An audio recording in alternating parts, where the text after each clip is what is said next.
राष्ट्रवादी शरद पवार गटाची शिवस्वराज्य यात्रा सुरू झाल्यापासून ती वादात आहे. ना तिला महाराजांचा आशीर्वाद मिळाला न जनतेचा. निवडणुकांमध्ये आपली काय स्थिती होईल हे त्यांच्या लक्षात आलंय. जयंत पाटील जिथे जातील तिकडे मराठा आरक्षणावर गप्प आहेत. मराठा आंदोलकांनी प्रश्न विचारले असता कधी ढकलाढकली करतायत तर कधी समाजाविरोधात गरळ ओकतायत. मराठा आरक्षणाच्या मुद्द्यावर आपली राजकीय पोळी भाजणाऱ्या शरद पवार गटाला मराठा आंदोलक जेव्हा मत देत होता तेव्हा गोड वाटला, पण जेव्हा त्यांनी आपले प्रश्न मांडले तेव्हा मात्र जयंत पाटील आंदोलकांनाच दोषी ठरवतायत.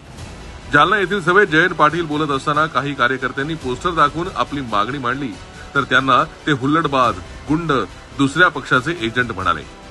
लोकसभेत याच कार्यकर्त्यांनी तुम्हाला सत्तेच्या खुर्च्या दिल्या, आता त्यांना विसरलात का?